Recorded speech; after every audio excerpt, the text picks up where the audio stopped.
Chapter 8. The New Testament exceeds the evil of the Old one. The work of rereading the Old Testament is sometimes tiring but always necessary, because as one proceeds there begin to occur some sinister premonitions. Abraham, another ancestor of all monotheism, is ready to make a human sacrifice of his own firstborn, and a rumour comes that a virgin shall conceive and bear a son. Gradually these two myths begin to converge. It's needful to bear this in mind when coming to the New Testament, because if you pick up any of the four Gospels and read them at random, it will not be long before you learn that such and such an action or saying attributed to Jesus was done so that an ancient prophecy should come true.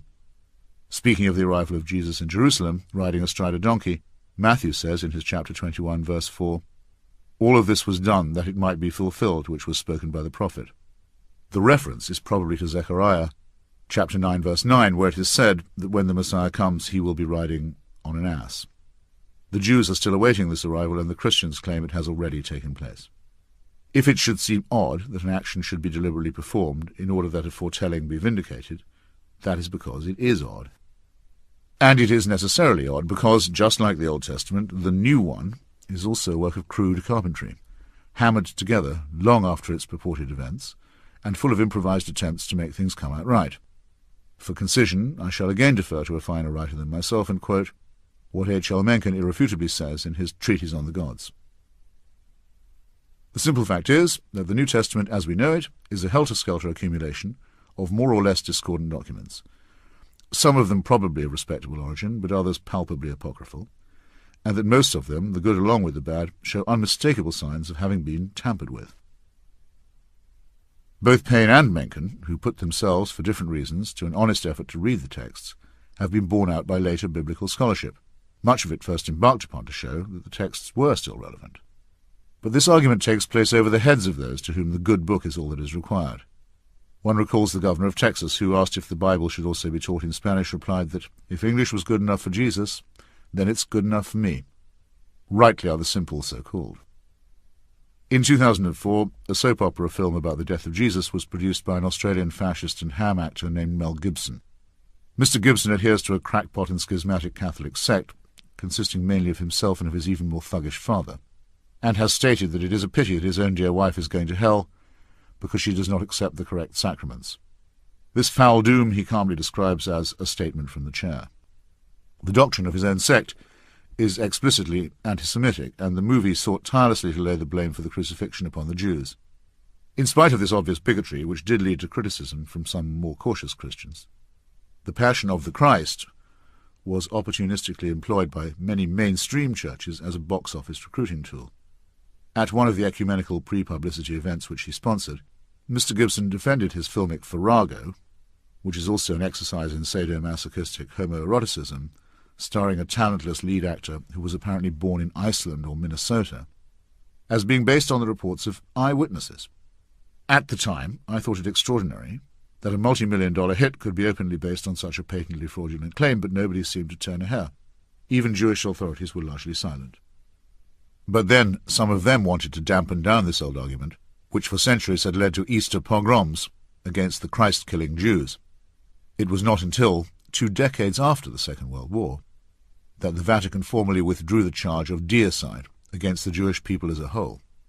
And the truth is that the Jews used to claim credit for the crucifixion. Maimonides described the punishment of the detestable Nazarene heretic as one of the greatest achievements of the Jewish elders, insisted that the name Jesus never be mentioned except when accompanied by a curse, and announced that his punishment was to be boiled in excrement for all eternity. What a good Catholic Maimonides would have made. However, he fell into the same error as do the Christians in assuming that the four Gospels were in any sense a historical record. Their multiple authors, none of whom published anything until many decades after the crucifixion, cannot agree on anything of importance. Matthew and Luke cannot concur on the virgin birth or the genealogy of Jesus. They flatly contradict each other on the flight into Egypt, Matthew saying that Joseph was warned in a dream to make an immediate escape, and Luke saying that all three stayed in Bethlehem until Mary's purification according to the laws of Moses, which would make it 40 days, and then went back to Nazareth via Jerusalem. Incidentally, if the dash to Egypt to conceal a child from Herod's infanticide campaign has any truth to it, then Hollywood and many Christian iconographers have been deceiving us. It would have been very difficult to take a blonde, blue-eyed baby to the Nile Delta without attracting rather than avoiding attention.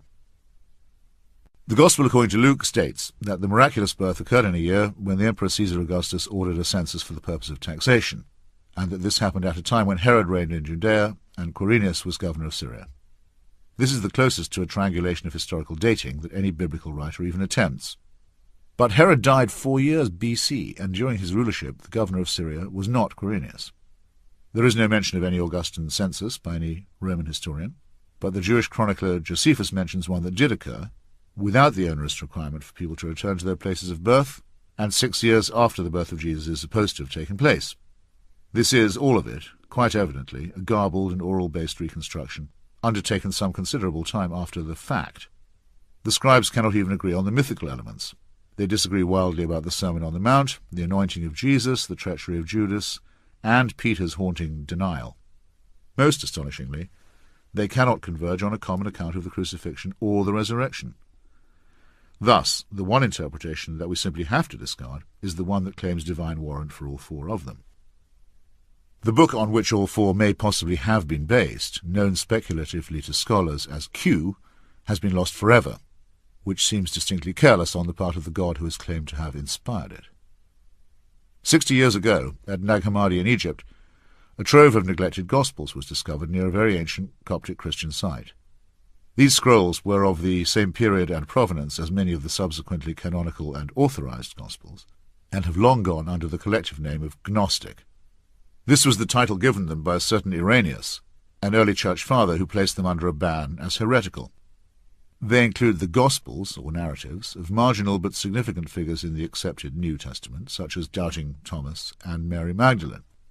They now also include the Gospel of Judas, known for centuries to have existed, but now brought to light and published by the National Geographic Society in the spring of 2006.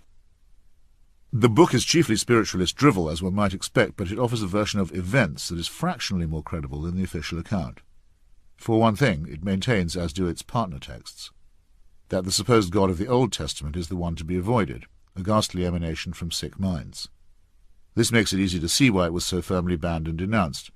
Orthodox Christianity is nothing if it is not a vindication and completion of that evil story. Judas attends the final Passover meal, as usual, but departs from the customary script.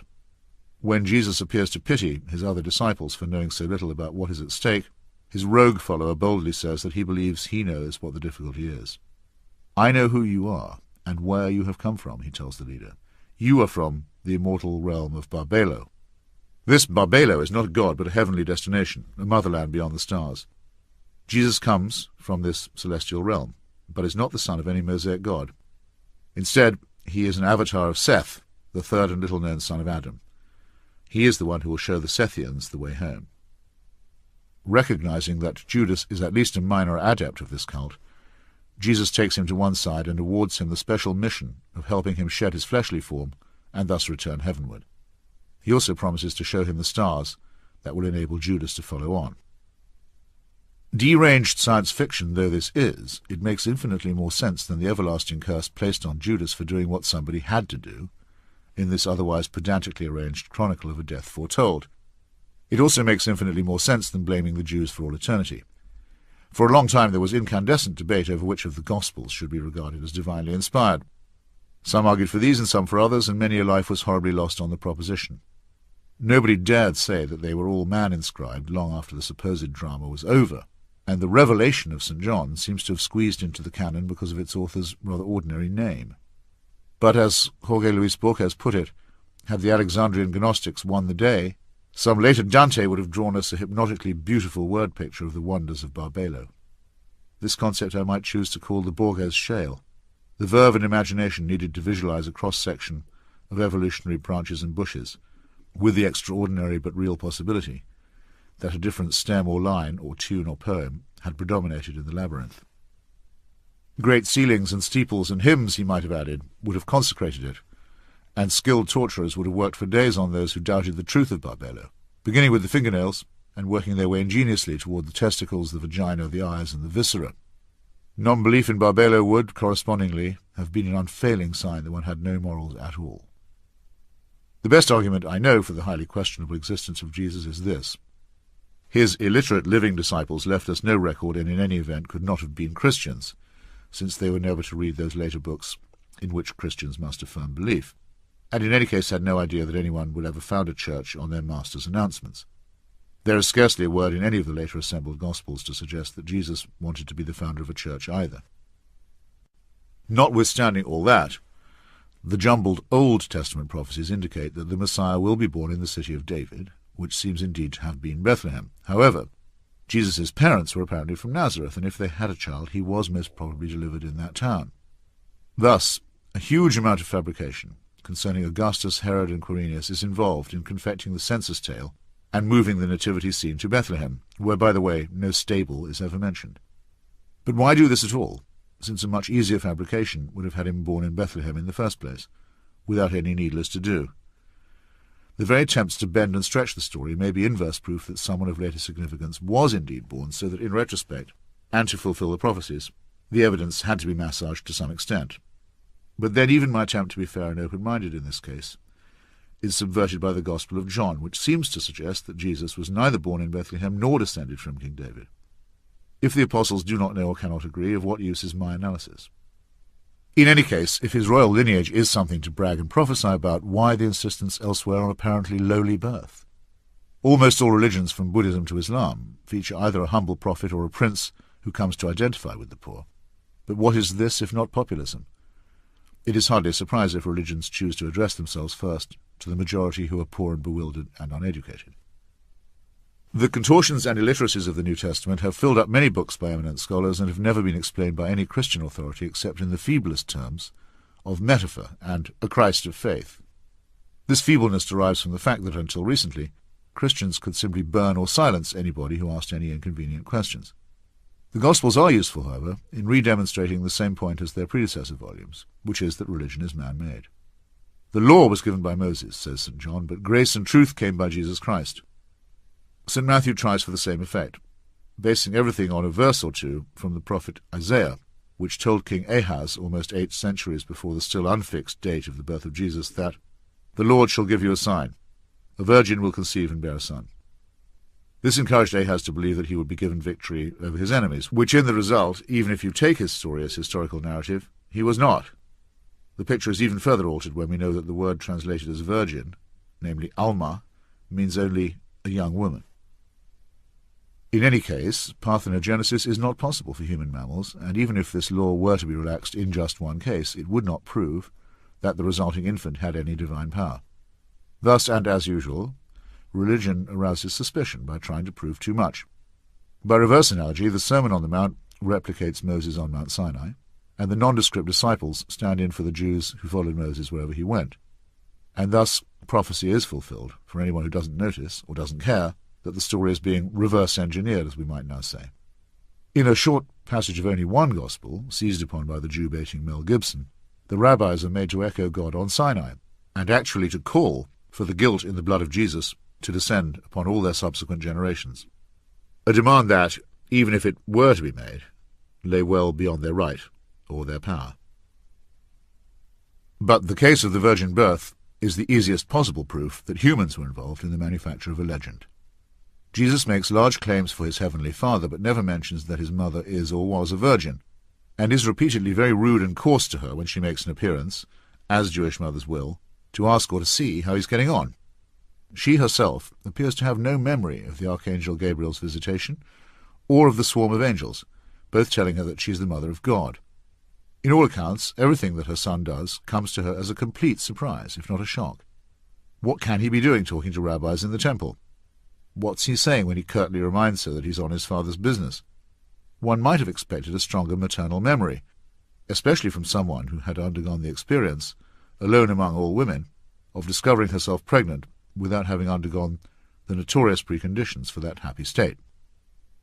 Luke even makes a telling slip at one point, speaking of the parents of Jesus when he refers only to Joseph and Mary, as they visit the temple for her purification, and are hailed by the old man Simeon, who pronounces his wonderful Nunc Dimittis, which, another of my old chapel favourites, may also be an intended echo of Moses, glimpsing the promised land only in extreme old age.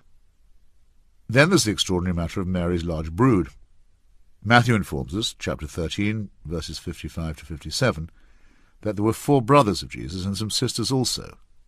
In the Gospel of James, which is not canonical but not disowned either, we have the account by Jesus' brother of that same name, who was evidently very active in religious circles at the same period. Arguably, Mary could have conceived as a Virgo intacta and delivered a baby, which would certainly have made her to that extent less intact. But how did she go on producing children by the man Joseph, who only exists in reported speech, and thus make the Holy Family so large that eyewitnesses kept remarking on it?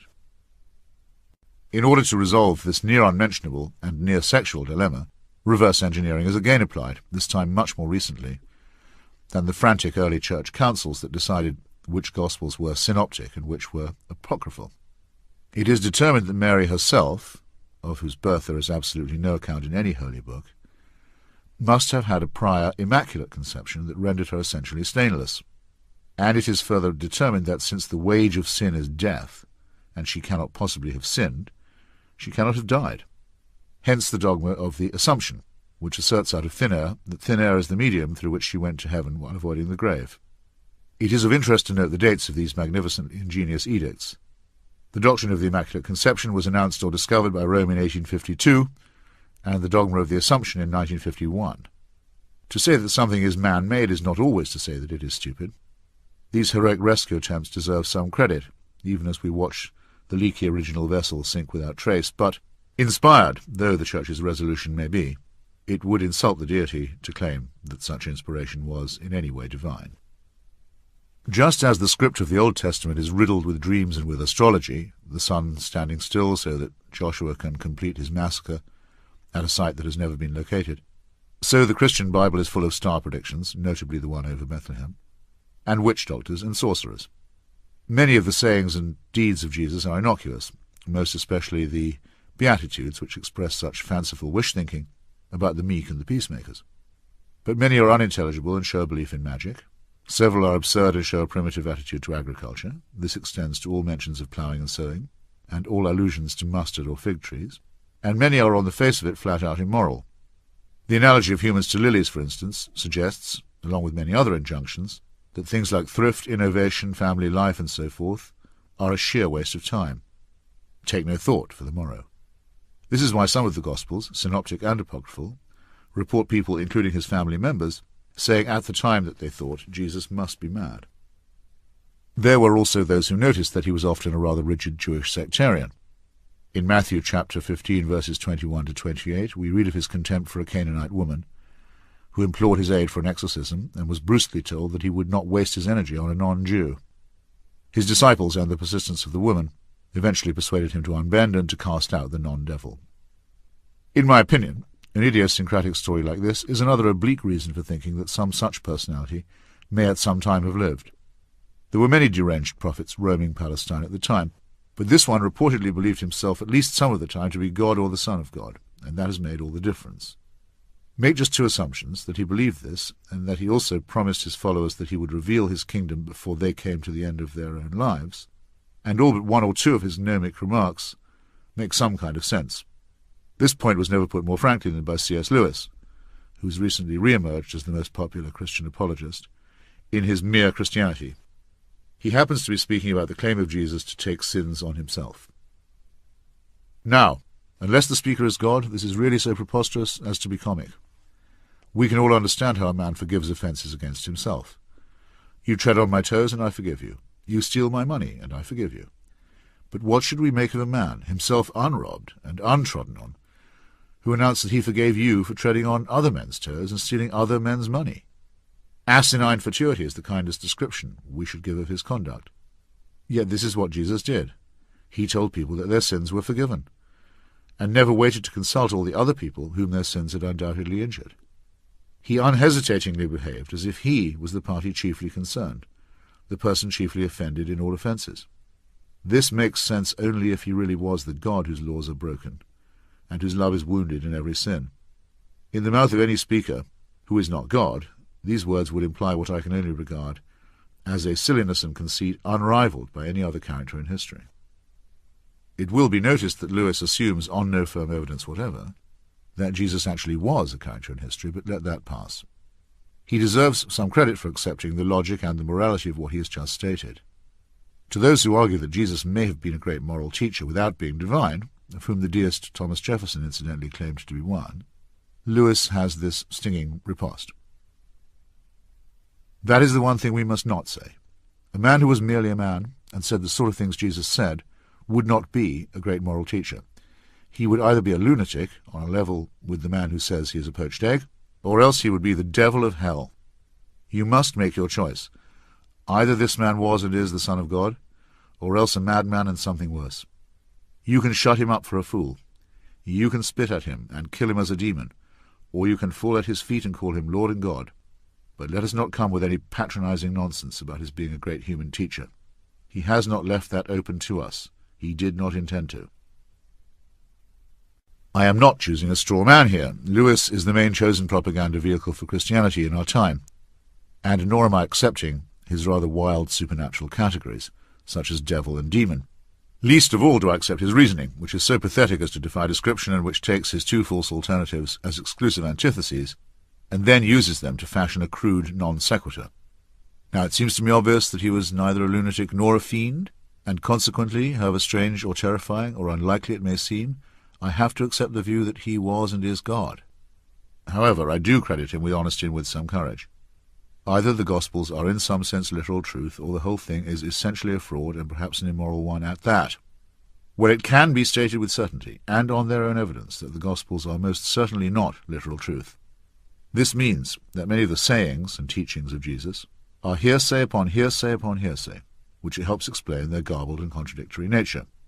The most glaring of these, at least in retrospect, and certainly from the believer's point of view, concern the imminence of his second coming, and his complete indifference to the founding of any temporal church. The logia, or reported speeches, are repeatedly cited by bishops of the early church who wished that they had been present at the time but were not, as eagerly solicited third-hand commentaries. Let me give a conspicuous example. Many years after C.S. Lewis had gone to his reward, a very serious young man named Barton Ehrman began to examine his own fundamentalist assumptions. He had attended the two most eminent Christian fundamentalist academies in the United States and was considered by the faithful to be among their champions. Fluent in Greek and Hebrew, he is now holder of a chair in religious studies, he eventually could not quite reconcile his faith with his scholarship. He was astonished to find that some of the best-known Jesus stories were scribbled into the canon long after the fact, and that this was true of perhaps the best-known of them all. This story is the celebrated one about the woman taken in adultery, John chapter 8, verses 3 to 11. Who has not heard or read of how the Jewish Pharisees, skilled in casuistry, dragged this poor woman before Jesus, and demanded to know if he agreed with the Mosaic punishment of stoning her to death? If he did not, he violated the law. If he did, he made nonsense of his own preachings. One easily pictures the squalid zeal with which they pounced upon the woman, and the calm reply, after writing upon the ground, "He that is without sin among you, let him first cast a stone at her," has entered our literature and our consciousness.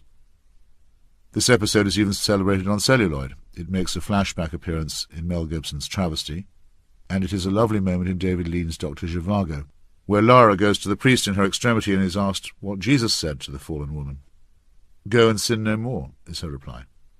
"And did she, child?" asks the priest fiercely. "I don't know, Father." "Nobody knows," responds the priest, unhelpfully in the circumstances. Nobody indeed does know. Long before I read Ehrman, I had some questions of my own. If the New Testament is supposed to vindicate Moses, why are the gruesome laws of the Pentateuch to be undermined? An eye for an eye and a tooth for a tooth, and the killing of witches may seem brutish and stupid, but if only non-sinners have the right to punish, then how could an imperfect society ever determine how to prosecute offenders? We should all be hypocrites. And what authority did Jesus have to forgive? Presumably, at least one wife or husband somewhere in the city felt cheated and outraged. Is Christianity then sheer sexual permissiveness? If so, it has been gravely misunderstood ever since. And what was being written on the ground? Nobody knows again. Furthermore, the story says that after the Pharisees and the crowd had melted away, presumably from embarrassment, nobody was left except Jesus and the woman. In that case, who is the narrator of what he said to her? For all that, I thought it a fine enough story. Professor Ehrman goes further. He asks some more obvious questions. If the woman was taken in adultery, which means in flagrante delicto, then where's her male partner? Mosaic law, adumbrated in Leviticus, makes it clear that both must undergo the stoning. I suddenly realized that the core of the story's charm is that of the shivering, lonely girl, hissed at and dragged away by a crowd of sex-starved fanatics, and finally encountering a friendly face. As to the writing in the dust, Ehrman mentions an old tradition which postulates that Jesus was scrawling the known transgressions of others present, thus leading to blushing and shuffling and eventually to hasty departure. I find I love this idea, even if it would mean a level of worldly curiosity and prurience, and foresight, on his part, that raises its own difficulties. Overarching all this, though, is the shocking fact that, as Ehrman concedes, the story is not found in our oldest and best manuscripts of the Gospel of John. Its writing style is very different from what we find in the rest of John, including the stories immediately before and after. And it includes a large number of words and phrases that are otherwise alien to the Gospel. The conclusion is unavoidable. This passage was not originally part of the Gospel. I have again selected my source on the basis of evidence against interest, in other words, from someone whose original scholarly and intellectual journey was not at all intended to challenge Holy Writ. The case for biblical consistency or authenticity or inspiration has been in tatters for some time, and the rents and tears only become more obvious with better research, and thus no revelation can be derived from that quarter. So then, let the advocates and partisans of religion rely on faith alone, and let them be brave enough to admit that this is what they are doing.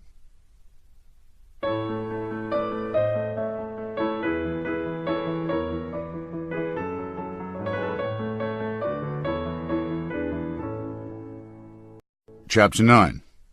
The Quran is borrowed from both Jewish and Christian myths.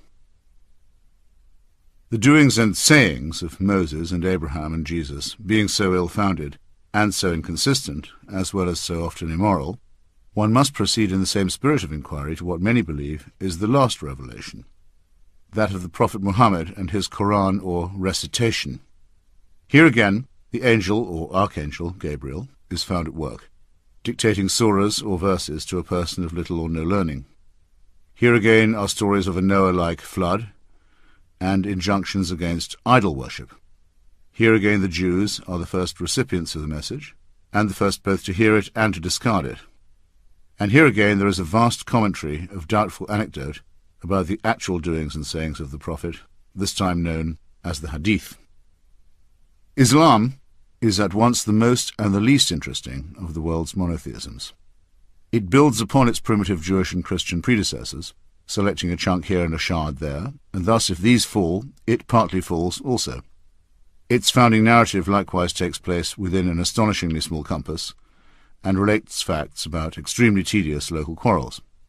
None of the original documents, such as they are, can be contrasted with any Hebrew or Greek or Latin texts. Almost all of the tradition is oral, and all of it is in Arabic.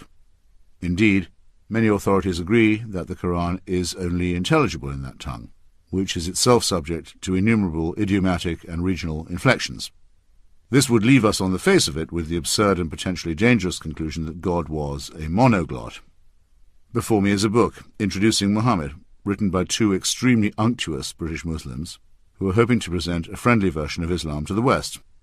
Ingratiating and selective as their text may be, they insist that, as the literal word of God, the Quran is the Quran only in the original revealed text. A translation can never be the Quran, that inimitable symphony, the very sound of which moves men and women to tears. A translation can only be an attempt to give the barest suggestion of the meaning of words contained in the Quran. This is why all Muslims, whatever their mother tongue, always recite the Quran in its original Arabic. The authors go on to make some highly disobliging observations about the Penguin translation by N.J. Dawood, which makes me glad that I have always employed the Picthall version, but no likelier to be convinced that if I wish to become a convert, I must master another language. In my own country of birth, I am sadly aware that there is a beautiful, poetic tradition unavailable to me because I will never know the marvellous tongue called Gaelic. Even if God is or was an Arab, an unsafe assumption, how could he expect to reveal himself by way of an illiterate person who in turn could not possibly hope to pass on the unaltered, let alone unalterable, words? The point may seem minor, but it is not. To Muslims, the enunciation of the divine to a person of extreme unlettered simplicity has something of the same value as the humble vessel of the Virgin Mary has to Christians. It also possesses the same useful merit of being entirely unverifiable and unfalsifiable. Since Mary must be presumed to have spoken Aramaic and Muhammad Arabic, it can, I suppose, be granted that God is in fact multilingual and can speak any language he chooses. He opted in both cases to use the Archangel Gabriel as the intermediate deliverer of his message. However, the impressive fact remains that all religions have staunchly resisted any attempt to translate their sacred texts into languages understanded of the people, as the Cranmer Prayer Book phrases it. There would have been no Protestant Reformation if it were not for the long struggle to have the Bible rendered into the Vulgate, and the priestly monopoly therefore broken. Devout men like Wycliffe, Coverdale, and Tyndale were burned alive for even attempting early translations. The Catholic Church has never recovered from its abandonment of the mystifying Latin ritual, and the Protestant mainstream has suffered hugely from rendering its own Bibles into more everyday speech. Some mystical Jewish sects still insist on Hebrew and play Kabbalistic word games, even with the spaces between letters, but, among most Jews too, the supposedly unchangeable rituals of antiquity have been abandoned. The spell of the clerical class has been broken. Only in Islam has there been no reformation, and to this day any vernacular version of the Quran must still be printed with an Arabic parallel text. This ought to arouse suspicion, even in the slowest mind. Later Muslim conquests, impressive in their speed and scope and decisiveness, have lent point to the idea that these Arabic incantations must have had something to them. But if you allow this cheap earthly victory as a proof, you allow the same to Joshua's blood-soaked tribesmen, or to the Christian crusaders and conquistadors. There is a further objection. All religions take care to silence or to execute those who question them, and I choose to regard this recurrent tendency as a sign of their weakness rather than their strength. It has, however, been some time since Judaism and Christianity resorted openly to torture and censorship. Not only did Islam begin by condemning all doubters to eternal fire, but it still claims the right to do so in almost all of its dominions, and still preaches that these dominions can and must be extended by war. There has never been an attempt in any age to challenge or even investigate the claims of Islam that has not been met with extremely harsh and swift repression. Provisionally, then, one is entitled to conclude that the apparent unity and confidence of the faith is a mask for a very deep and probably justifiable insecurity. That there are, and always have been, sanguinary feuds between different schools of Islam, resulting in strictly inter-Muslim accusations of heresy and profanity, and in terrible acts of violence, naturally goes without saying. I have tried my best with this religion, which is as foreign to me as it is to the many millions who will always doubt that God entrusted a non-reader, through an intermediary, with the demanding call to read. As I said, I long ago acquired a copy of the Marmaduke Pictorial translation of the Quran, which has been certified by senior sources in the ulema, or Islamic religious authority, to be the nearest to an approximate rendition into English. I have been to innumerable gatherings, from Friday prayers in Tehran to mosques in Damascus and Jerusalem and Doha and Istanbul and Washington, D.C., and I can attest that the recitation in Arabic does indeed have the apparent power to create bliss and also rage among those who hear it. I have also attended prayers in Malaysia and Indonesia and Bosnia, where there is resentment among non-Arabic-speaking Muslims at the privilege granted to Arabs and to Arabic, and to Arab movements and regimes, in a religion that purports to be universal.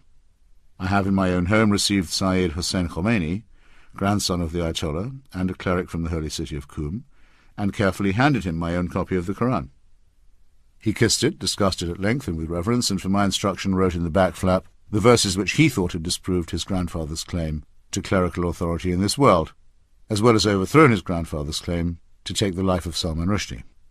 Who am I to adjudicate in such a dispute? However, the idea that the identical text can yield different commandments to different people is quite familiar to me for other reasons. There's no need to overstate the difficulty of understanding Islam's alleged profundities.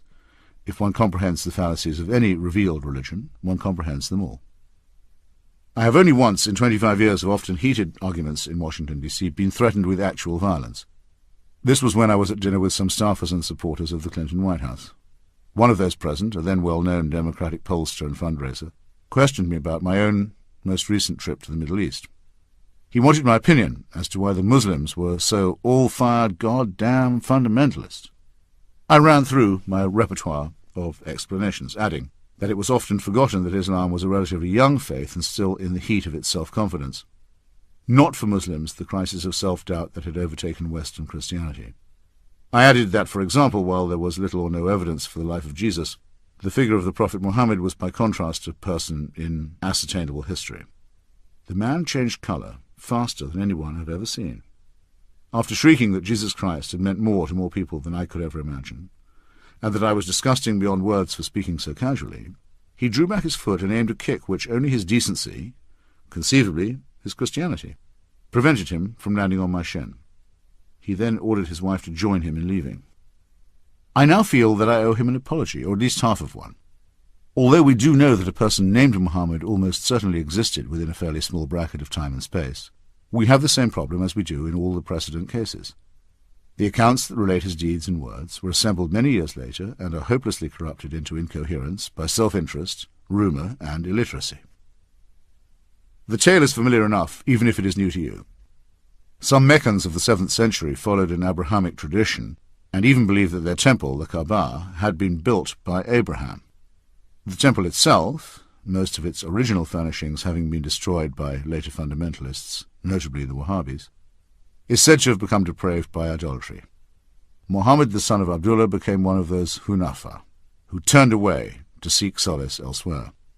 The book of Isaiah also enjoins true believers to come out from the ungodly and be separate. Retiring to a desert cave on Mount Hira for the month of heat, or Ramadan, he was asleep or in a trance, I'm quoting Pictoul's commentary, when he heard a voice commanding him to read. He replied twice that he was unable to read, and was thrice commanded to do so. Eventually asking what he should read, he was further commanded in the name of a Lord who created man from a clot of blood. After the angel Gabriel, who so identified himself, had told Muhammad that he was to be Allah's messenger, and had departed, Muhammad confided in his wife, Khadijah. On their return to Mecca, she took him to meet her cousin, an elderly man named Waraka ibn Nufal, who knew the scriptures of the Jews and Christians. This whiskered veteran declared that the divine envoy who once visited Moses had come again to Mount Hira. From then on, Muhammad adopted the modest title of Slave of Allah, the latter word being simply the Arabic for God.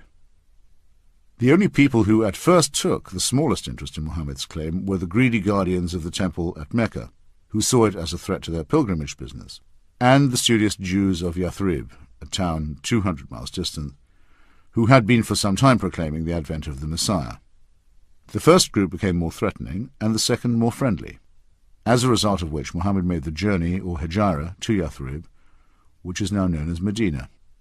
The date of the flight counts as the inauguration of the Muslim era. But as with the arrival of the Nazarene in Jewish Palestine, which began with so many cheerful heavenly auguries, this was all to end very badly, with the realization on the part of the Arabian Jews that they were faced with yet another disappointment, if not indeed another impostor. According to Karen Armstrong, one of the most sympathetic, not to say apologetic, analysts of Islam, the Arabs of the time had a wounded feeling that they had been left out of history. God had appeared to Christians and Jews, but he had sent the Arabs no prophet and no scripture in their own language. Thus, though she does not put it this way, the time for someone to have a local revelation was long overdue, and once having had it, Muhammad was not inclined to let it be criticized as second-hand by adherents of older faiths. The record of his 7th century career, like the books of the Old Testament, swiftly becomes an account of vicious quarrels between a few hundred or sometimes a few thousand unlearned villagers and townspeople, in which the finger of God was supposed to settle and determine the outcome of parochial disputes. As with the primeval bloodlettings of the Sinai and Canaan, which are likewise unattested by any independent evidence, millions of people have been held hostage ever since by the supposedly providential character of these ugly squabbles. There is some question as to whether Islam is a separate religion at all. It initially fulfilled a need among Arabs for a distinctive or special creed, and is forever identified with their language and their impressive later conquests, which, while not as striking as those of the young Alexander of Macedonia, certainly conveyed an idea of being backed by a divine will, until they petered out at the fringes of the Balkans and the Mediterranean. But Islam, when examined, is not much more than a rather obvious and ill-arranged set of plagiarisms, helping itself from earlier books and traditions as occasion appeared to require. Thus, far from being born in the clear light of history, as Ernest Renan so generously phrased it, Islam in its origins is just as shady and approximate as those from which it took its borrowings. It makes immense claims for itself, invokes prostrate submission or surrender as a maxim to its adherents, and demands deference and respect from non-believers into the bargain. There is nothing, absolutely nothing, in its teachings that can even begin to justify such arrogance and presumption. The Prophet died in the year 632 of our own approximate calendar. The first account of his life was set down a full 120 years later by Ibn Ishaq, whose original was lost and can only be consulted through its reworked form, authored by Ibn Hisham, who died in 834. Adding to this hearsay and obscurity, there is no agreed-upon account of how the Prophet's followers assembled the Quran, or of how his various sayings, some of them written down by secretaries, became codified. And this familiar problem is further complicated, even more than in the Christian case, by the matter of succession. Unlike Jesus, who apparently undertook to return to earth very soon, and who, Pache, the absurd Dan Brown, left no known descendants, Muhammad was a general and a politician, and though, unlike Alexander of Macedonia, a prolific father, left no instruction as to who was to take up his mantle.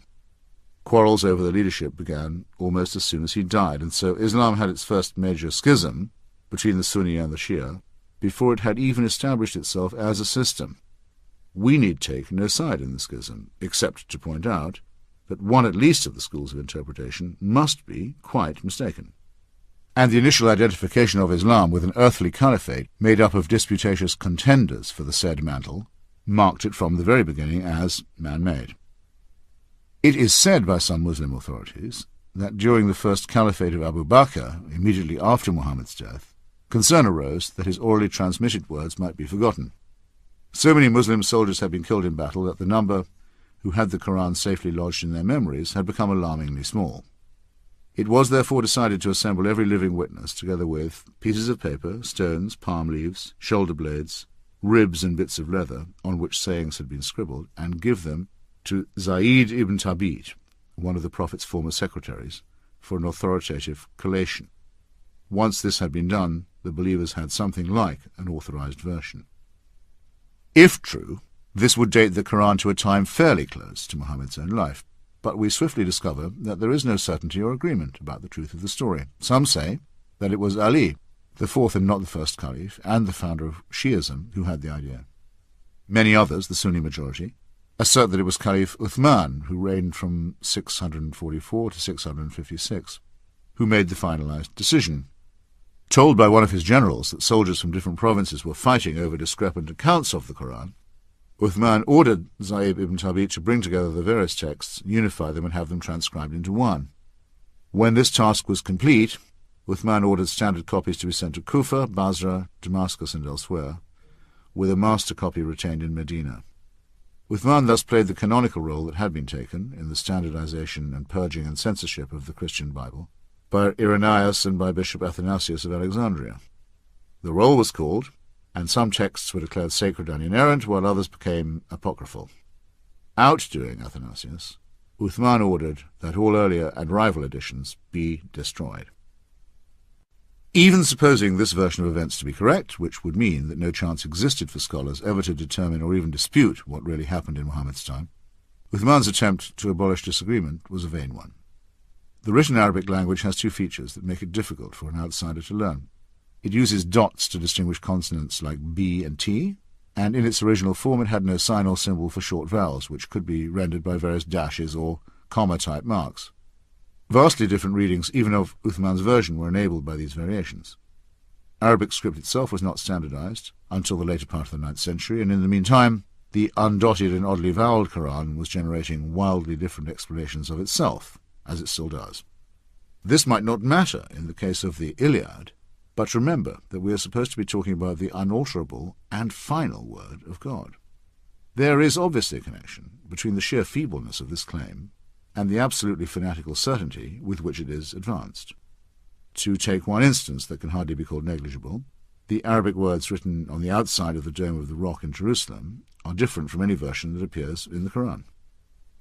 The situation is even more shaky and deplorable when we come to the hadith, or that vast orally generated secondary literature which supposedly conveys the sayings and actions of Muhammad, the tale of the Quran's compilation, and the sayings of the companions of the Prophet.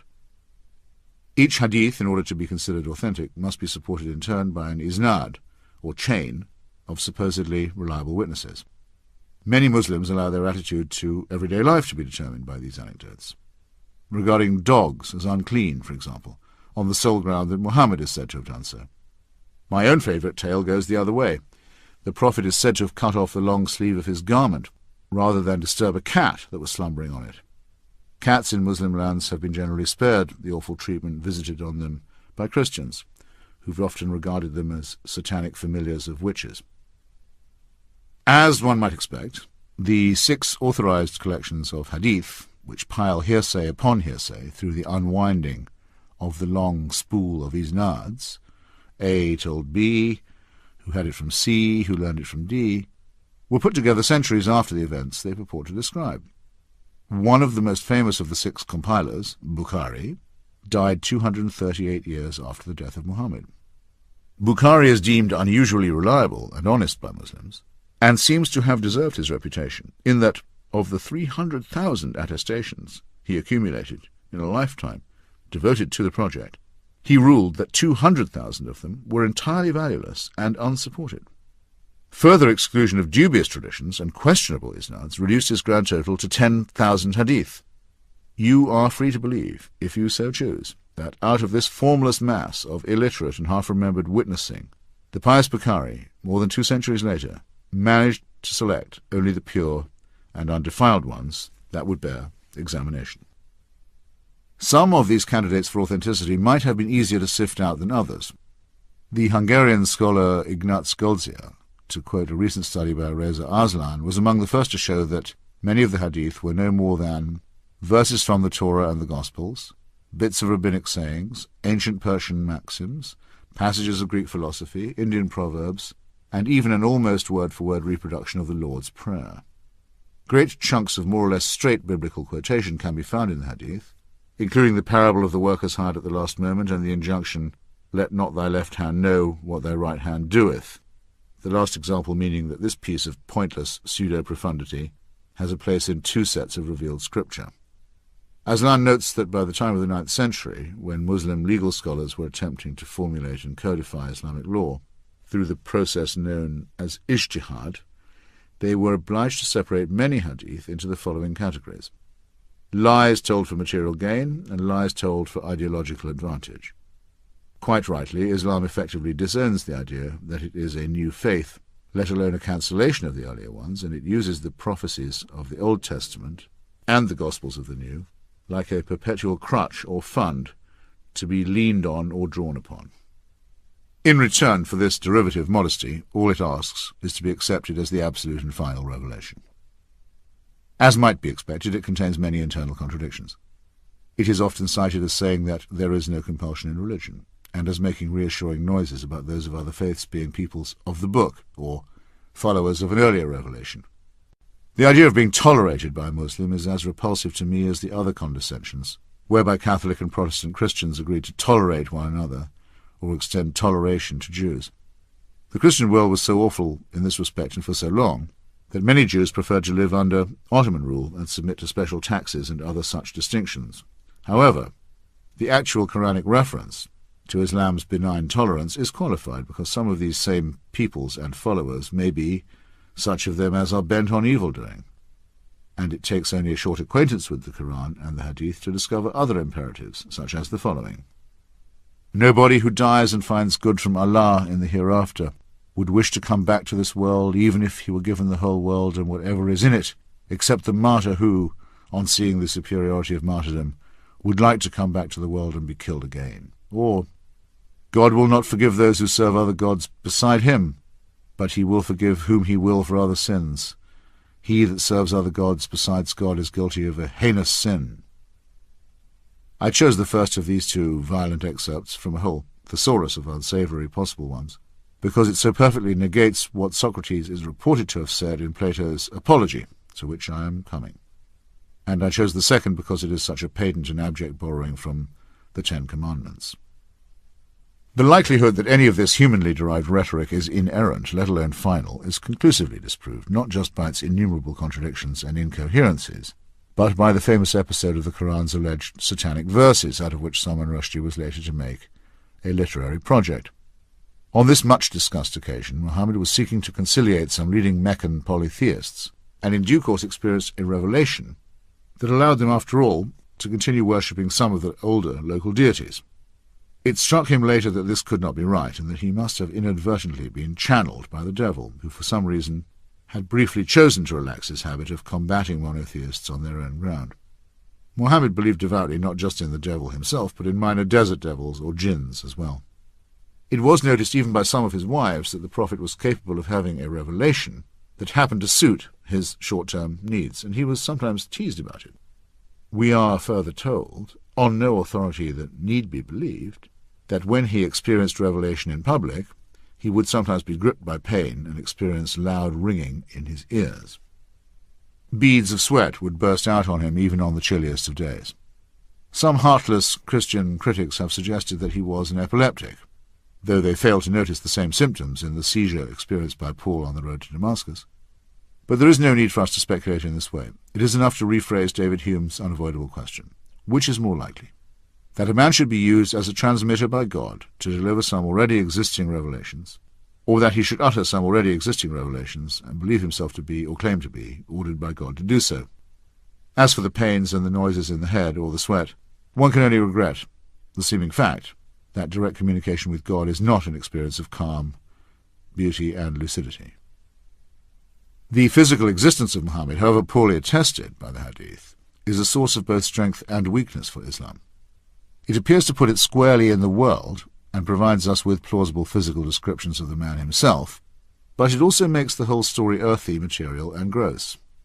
We may flinch a little at this mammal's betrothal to a 9-year-old girl, and at the keen interest he took in the pleasures of the dining table and the division of the spoils after his many battles and numerous massacres.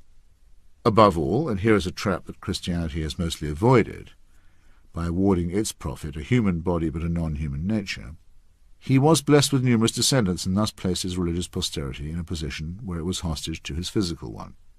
Nothing is more human and fallible than the dynastic or hereditary principle, and Islam has been racked from its birth by squabbles between princelings and pretenders, all claiming the relevant drop of original blood. If the total of those claiming descent from the founder was added up, it would probably exceed the number of holy nails and splinters that went to make up the 1,000-foot cross on which, judging by the number of splinter-shaped relics, Jesus was evidently martyred.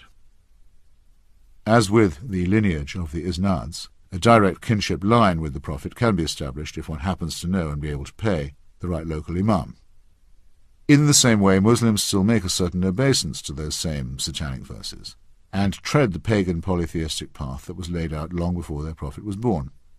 Every year at the Hajj, or annual pilgrimage, one can see them circling the cuboid Kaaba shrine in the centre of Mecca, taking care to do so 7 times, following the direction of the sun around the earth, as Karen Armstrong weirdly and no doubt multiculturally puts it, before kissing the black stone set in the Kaaba's wall. This probable meteorite, which no doubt impressed the yokels when it first fell to earth, the gods must be crazy, no, make that God must be crazy, is a stop on the way to other ancient pre-Islamic propitiations, during which pebbles must be hurled defiantly at a rock that represents the evil one. Animal sacrifices complete the picture. Like many but not all of Islam's principal sites, Mecca is closed to unbelievers, which somewhat contradicts its claim to universality. It is often said that Islam differs from other monotheisms in not having had a reformation. This is both correct and incorrect. There are versions of Islam, most notably the Sufi, much detested by the devout, which are principally spiritual rather than literal, and which have taken on some accretions from other faiths. And since Islam has avoided the mistake of having an absolute papacy, capable of uttering binding edicts, hence the proliferation of conflicting fatwas from conflicting authorities, its adherents cannot be told to cease believing what they once held as dogma. This might be to the good, but the fact remains that Islam's core claim, to be unimprovable and final, is at once absurd and unalterable. Its many warring and discrepant sects, from Ismaili to Ahmadi, all agree on this indissoluble claim. Reformation has meant, for Jews and Christians, a minimal willingness to reconsider Holy Writ as if it were, as Salman Rushdie so daringly proposed in his turn, something that can be subjected to literary and textual scrutiny. The number of possible Bibles is now admitted to be immense, and we know, for example, that the portentous Christian term Jehovah is a mistranslation of the unuttered spaces between the letters of the Hebrew Yahweh. Yet no comparable project has ever been undertaken in Quranic scholarship. No serious attempt has been made to catalogue the discrepancies between its various editions and manuscripts, and even the most tentative efforts to do so have been met with almost inquisitional rage. A critical case in point is the work of Christoph Luxemburg, the Syriac-Aramaic version of the Quran, published in Berlin in the year 2000. Luxemburg coolly proposes that far from being a monoglot screed, the Quran is far better understood once it is conceded that many of its words are Syriac-Aramaic rather than Arabic. His most celebrated example concerns the rewards of a martyr in paradise. When retranslated and redacted, the heavenly offering consists of sweet white raisins rather than virgins. This is the same language and the same region from which much of Judaism and Christianity emerged. There can be no doubt that unfettered research would result in the dispelling of much obscurantism. But at the very point when Islam ought to be joining its predecessors in subjecting itself to rereadings, there is a soft consensus among almost all the religious that because of the supposed duty of respect that we owe the faithful, this is the very time to allow Islam to assert its claims at their own face value. Once again, faith is helping to choke free inquiry and the emancipating consequences that it might bring.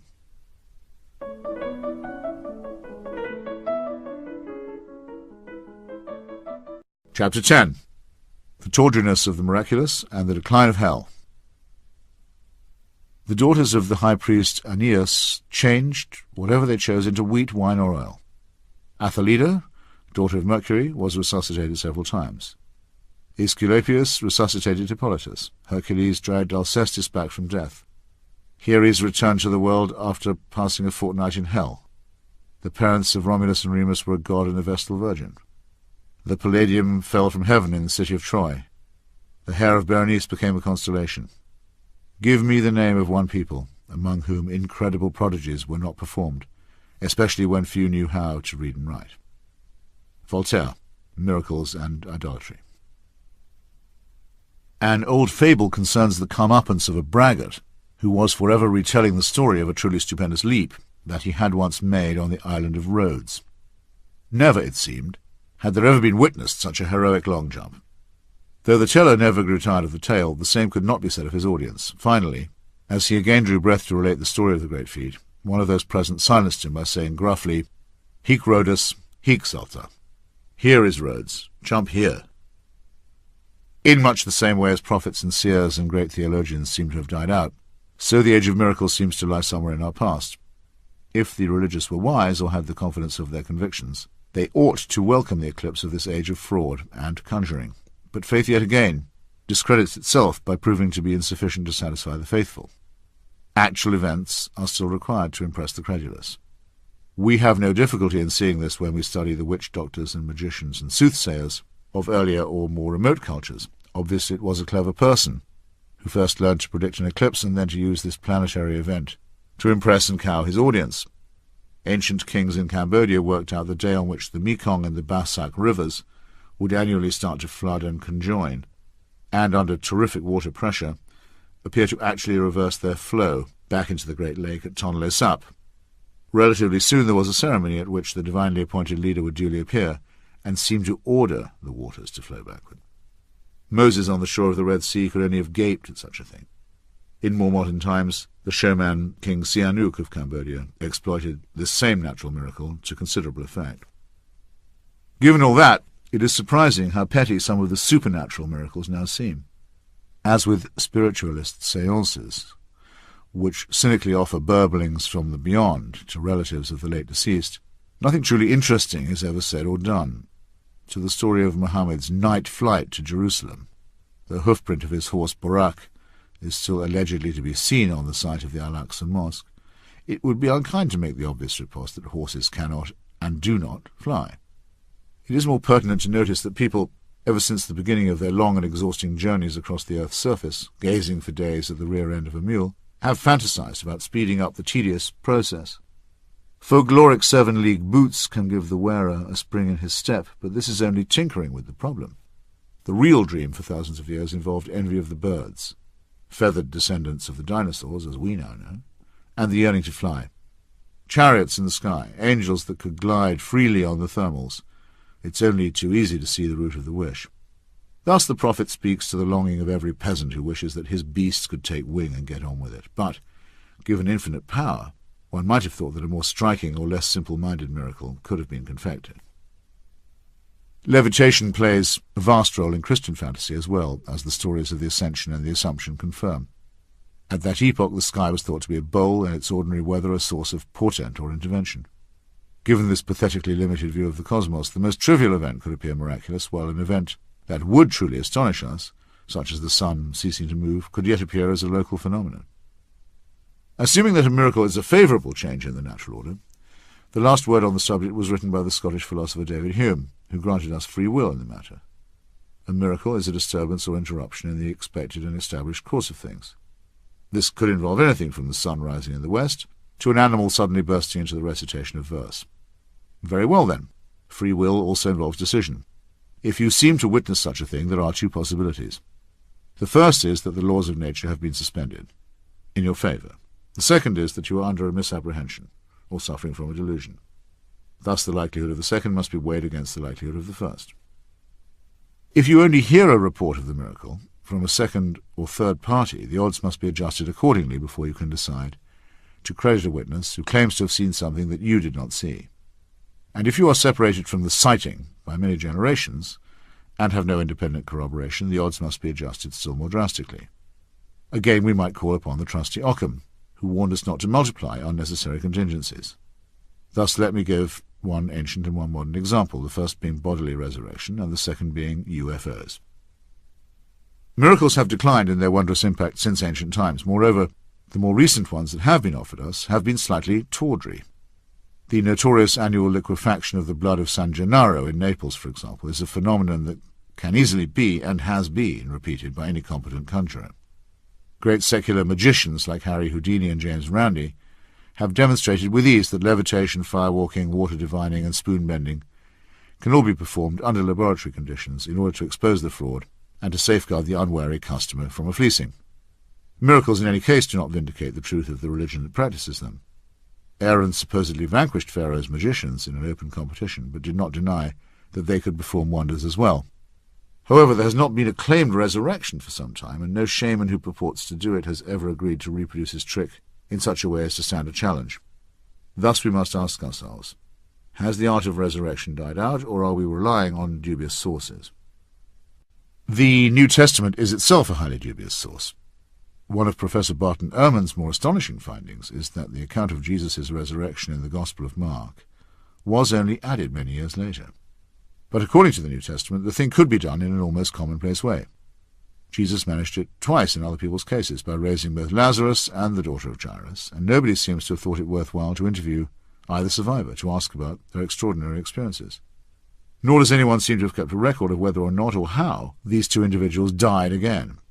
If they stayed immortal, then they joined the ancient company of the wandering Jew, who was condemned by early Christianity to keep walking forever after he met Jesus on the Via Dolorosa, this misery being inflicted on a mere bystander in order to fulfill the otherwise unfulfilled prophecy that Jesus would come again in the lifetime of at least one person who'd seen him the first time around.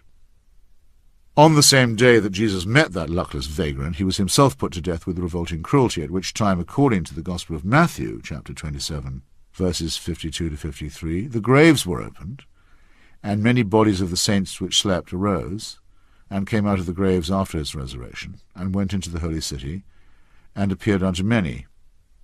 This seems incoherent, since the corpses apparently rose both at the time of the death on the cross and of the resurrection, but it is narrated in the same matter-of-fact way as the earthquake, the rending of the veil of the temple, two other events that did not attract the attention of any historian, and the reverent comments of the Roman centurion. This supposed frequency of resurrection can only undermine the uniqueness of the one by which mankind purchased forgiveness of sins, and there is no cult or religion before or since, from Osiris to vampirism to voodoo, that does not rely on some innate belief in the undead. To this day, Christians disagree as to whether the Day of Judgment will give you back the old wreck of a body that has already died on you, or will re-equip you in some other form. For now, and on a review even of the claims made by the faithful, one can say that resurrection would not prove the truth of the dead man's doctrine, nor his paternity, nor the probability of still another return in fleshly or recognizable form. Yet again also, too much is being proved. The action of a man who volunteers to die for his fellow creatures is universally regarded as noble. The extra claim not to have really died makes the whole sacrifice tricky and meretricious. Thus, those who say Christ died for my sins when he did not really die at all are making a statement that is false in its own terms. Having no reliable or consistent witnesses, in anything like the time period needed to certify such an extraordinary claim, we are finally entitled to say that we have a right, if not an obligation, to respect ourselves enough to disbelieve the whole thing. That is, unless or until superior evidence is presented, which it has not been, and exceptional claims demand exceptional evidence.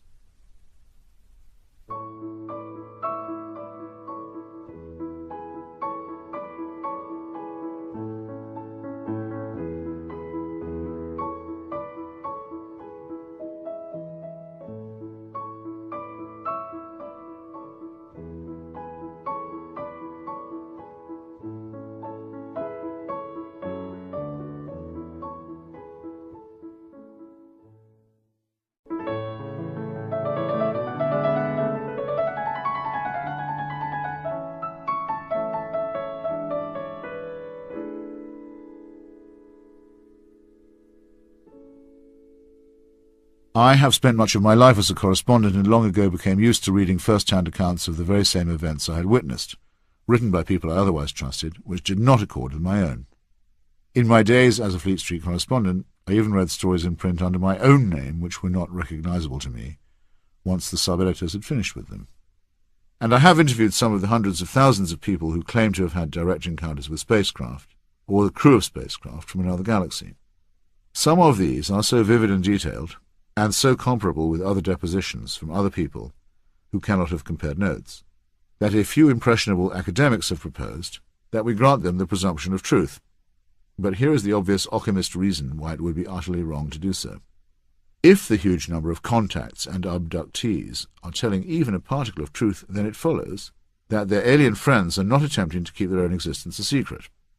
Well, in that case, why do they never stay still for anything more than a single-shot photo? There has never been an uncut roll of film offered, let alone a small piece of a metal unavailable on Earth, or a tiny sample of alien tissue. And sketches of the beings have a consistent anthropomorphic resemblance to those offered in science fiction comics. Since travel from Alpha Centauri, the preferred origin, would involve some bending of the laws of physics, even the smallest particle of matter would be of enormous use and would have a literally earth-shattering effect, instead of which, nothing.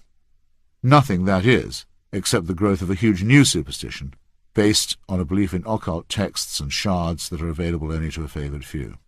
Well, I've seen that happen before.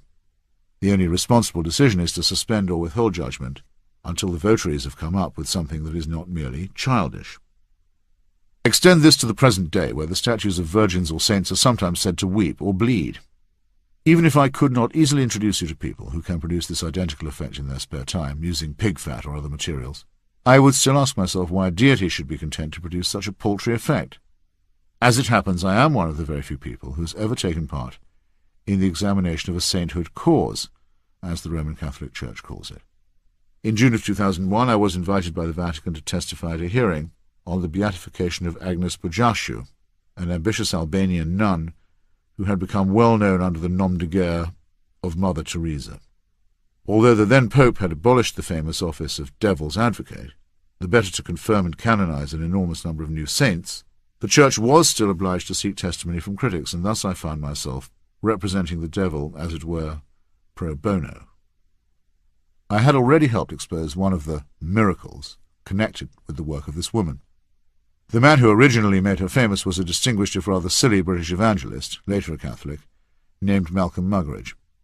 It was his BBC documentary, Something Beautiful for God, which launched the Mother Teresa brand on the world in 1969.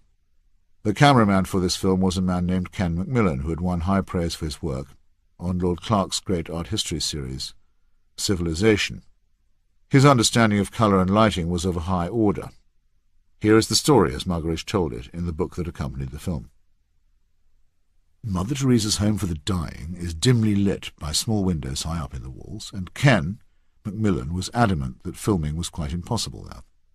We only had one small light with us, and to get the place adequately lighted in the time at our disposal was quite impossible. It was decided that nonetheless Ken should have a go, but by way of insurance he took as well some film in an outside courtyard where some of the inmates were sitting in the sun. In the processed film, the part taken inside was bathed in a particularly beautiful soft light, whereas the part taken outside was rather dim and confused. I myself am absolutely convinced that the technically unaccountable light is in fact the kindly light that Cardinal Newman refers to in his well-known exquisite hymn. Muggeridge concluded that this is precisely what miracles are for, to reveal the inner reality of God's outward creation. I'm personally persuaded that Ken recorded the first authentic photographic miracle. I fear I talked and wrote about it to the point of tedium. He was certainly correct in that last sentence. By the time he had finished, he had made Mother Teresa into a world-famous figure. My contribution was to check out and put into print the direct verbal testimony of Ken Macmillan, the cameraman himself. Here it is. During Something Beautiful for God, there was an episode where we were taken to a building that Mother Teresa called the House of the Dying.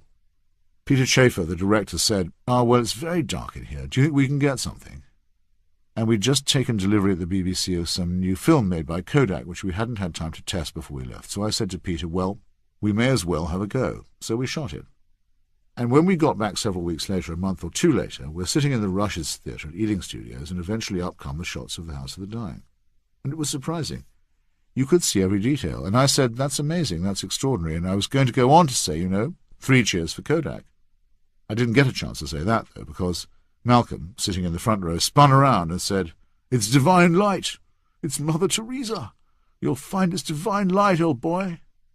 And 3 or 4 days later I found that I was being phoned by journalists from London newspapers who were saying things like, we hear you've just come back from India with Malcolm Muggeridge, and you were the witness of a miracle. So a star was born. For these and for my other criticisms, I was invited by the Vatican into a closed room containing a Bible, a tape recorder, a Monsignor, a deacon, and a priest, and asked if I could throw any light of my own on the matter of the servant of God, Mother Teresa. But even as they appeared to be asking me this in good faith, their colleagues on the other side of the world were certifying the necessary miracle that would allow the beatification, prelude to full canonization, to go forward. Mother Teresa died in 1997. On the first anniversary of her death, 2 nuns in the Bengali village of Raigunj claimed to have strapped an aluminum medal of the departed, a medal that had supposedly been in contact with her dead body, to the abdomen of a woman named Monica Bezra. This woman, who was said to be suffering from a large uterine tumour, was thereupon quite cured of it. It will be noticed that Monica is a Catholic girl's name not very common in Bengal, and thus that probably the patient and certainly the nuns were already Mother Teresa fans. This definition would not cover Dr. Manju Murshid, the superintendent of the local hospital, nor Dr. T.K. Biswas and his gynecologist colleague, Dr. Ranjan Mustafi. All 3 came forward to say that Mrs. Bezra had been suffering from tuberculosis and an ovarian growth and had been successfully treated for both afflictions. Dr. Murshid was particularly annoyed at the numerous calls he had received from Mother Teresa's order, the missionaries of charity, pressing him to say that the cure had been miraculous. The patient herself did not make a very impressive interview subject, talking at high speed because, as she put it, she might otherwise forget, and begging to be excused questions because she might have to remember. Her own husband, a man named Selku Murmu, broke silence after a while to say that his wife had been cured by ordinary, regular medical treatment. Any hospital supervisor in any country will tell you that patients sometimes make astonishing recoveries, just as apparently healthy people often fall inexplicably and gravely ill. Those who desire to certify miracles may wish to say that such recoveries have no natural explanation, but this does not at all mean that there is therefore a supernatural one. In this case, however, there was nothing even remotely surprising in Mrs. Bezra's return to health. Some familiar disorders had been treated with well-known methods. Extraordinary claims were being made without even ordinary evidence. Yet there will soon come a day in Rome when a vast and solemn ceremony will proclaim the sainthood of Mother Teresa as one whose intercession can improve upon medicine to the entire world. Not only is this a scandal in itself, but it will further postpone the day when Indian villagers cease to trust quacks and fakirs. In other words, many people will die needlessly as a result of this phony and contemptible miracle. If this is the best the Church can do, in a time when its claims can be checked by physicians and reporters, it isn't difficult to imagine what was rigged in past times of ignorance and fear when the priests faced less doubt or opposition. Once again, the razor of Occam is clean and decisive. When two explanations are offered, one must discard the one that explains the least or explains nothing at all, or raises more questions than it answers. The same goes for those occasions when the laws of nature are apparently suspended in a way that does not offer joy or apparent consolation. Natural disasters are actually not violations of the laws of nature, but rather are part of the inevitable fluctuations within them. But they have always been used to overawe the gullible with the mightiness of God's disapproval. Early Christians operating in zones of Asia Minor where earthquakes were and are frequent would rally crowds when a pagan temple fell down and urge them to convert while there was still time. The colossal volcanic explosion at Krakatoa in the late 19th century provoked an enormous swing toward Islam among the terrified population of Indonesia. All the holy books talk excitedly of floods, hurricanes, lightning, and other portents. After the terrible Asian tsunami of 2005 and after the inundation of New Orleans in 2006, quite learned and serious men, such as the Archbishop of Canterbury, were reduced to the level of stupefied peasants when they publicly agonized over how to interpret God's will in the matter. But if one makes the simple assumption, based on absolutely certain knowledge, that we live on a planet that is still cooling, has a molten core, faults and cracks in its crust, and a turbulent weather system, then there is simply no need for any such anxiety. Everything is already explained. I fail to see why the religious are so reluctant to admit this. It would free them from all the futile questions about why God permits so much suffering. But apparently this annoyance is a small price to pay in order to keep alive the myth of divine intervention. The suspicion that a calamity might also be a punishment is further useful in that it allows an infinity of speculation. After New Orleans, which suffered from a lethal combination of being built below sea level and neglected by the Bush administration, I learned from a senior rabbi in Israel that it was revenge for the evacuation of Jewish settlers from the Gaza Strip, and from the mayor of New Orleans, who had not performed his own job with exceptional prowess, that it was God's verdict on the invasion of Iraq. You can nominate your own favourite sin here, as did the Reverends Pat Robertson and Jerry Falwell after the immolation of the World Trade Center. In that instance, the proximate cause was to be sought and found in America's surrender to homosexuality and abortion. Some ancient Egyptians believed that sodomy was the cause of earthquakes. I expect this interpretation to revive with especial force when the San Andreas Fault next gives a shudder under the Gomorrah of San Francisco. When the debris had eventually settled on ground zero, it was found that two pieces of mangled girder still stood in the shape of a cross, and much wondering comment resulted. Since all architecture has always involved crossbeams, it would be surprising only if such a feature did not emerge. I admit that I would have been impressed if the wreckage had formed itself into a Star of David, or a star and crescent, but there is no record of this ever having occurred anywhere, even in places where local people might be impressed by it. And remember, miracles are supposed to occur at the behest of a being who is omnipotent, as well as omniscient and omnipresent. One might hope for more magnificent performances than ever seem to occur. The evidence for faith, then, seems to leave faith looking even weaker than it would if it stood, alone and unsupported, all by itself. What can be asserted without evidence can also be dismissed without evidence. This is even more true when the evidence eventually offered is so shoddy and self-interested. The argument from authority is the weakest of all arguments. It is weak when it is asserted at second or third hand, the good book says. And it is even weaker when asserted at first hand, as every child knows, who has heard a parent say, "Because I say so," and as every parent knows, who's heard himself reduced to uttering words he once found so unconvincing.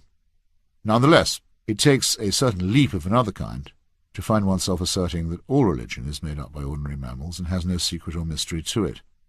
Behind the veil of Oz, there's nothing but bluff. Can this really be true? As one who's always been impressed by the weight of history and culture, I do keep asking myself this question. Was it all in vain, then, the great struggle of the theologians and scholars, and the stupendous efforts of painters and architects and musicians, to create something lasting and marvellous that would testify to the glory of God? Not at all.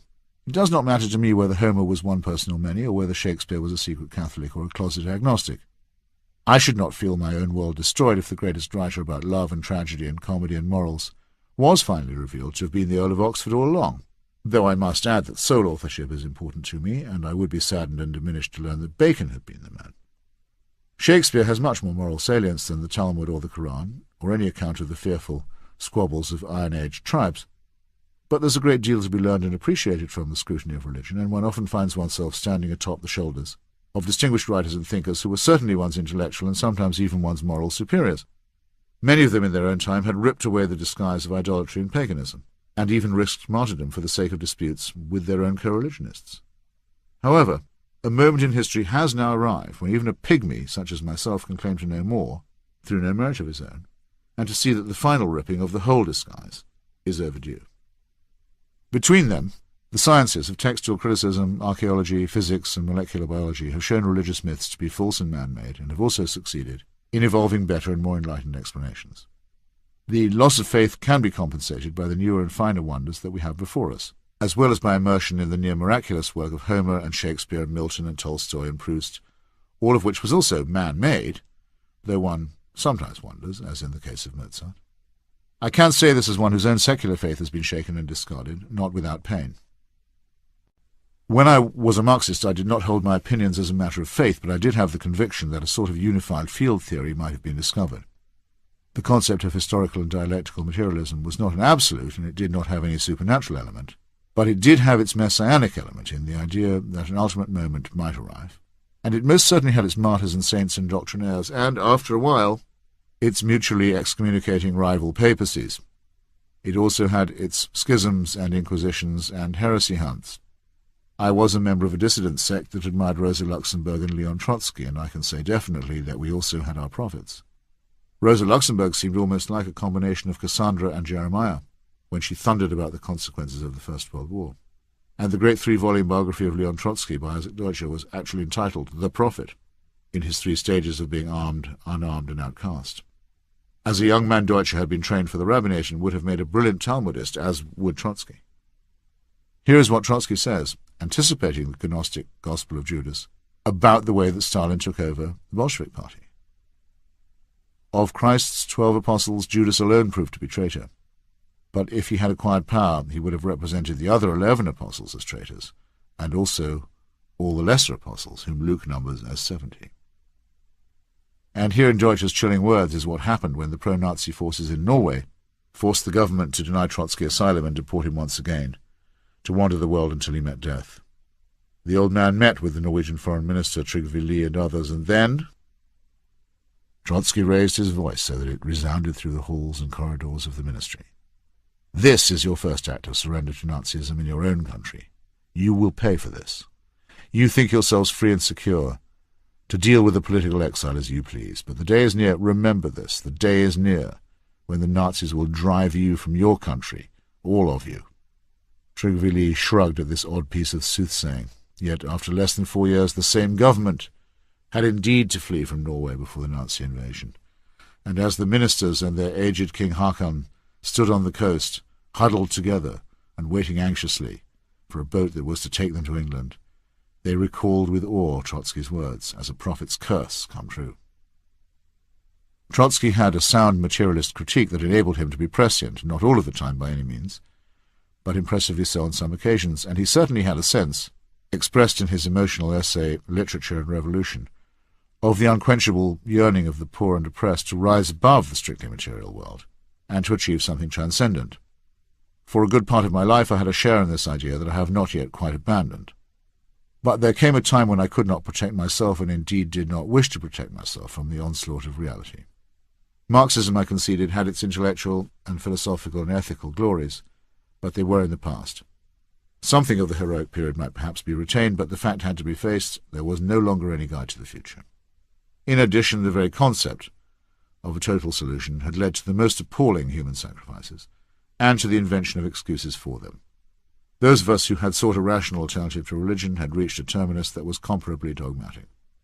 What else was to be expected of something that was produced by the close cousins of chimpanzees? Infallibility? Thus, dear reader, If you've come this far and found your own faith undermined, as I hope, I am willing to say that to some extent I know what you're going through. There are days when I miss my old convictions as if they were an amputated limb. But in general I feel better, and no less radical, and you will feel better too, I guarantee, once you leave hold of the doctrinaire and allow your chainless mind to do its own thinking.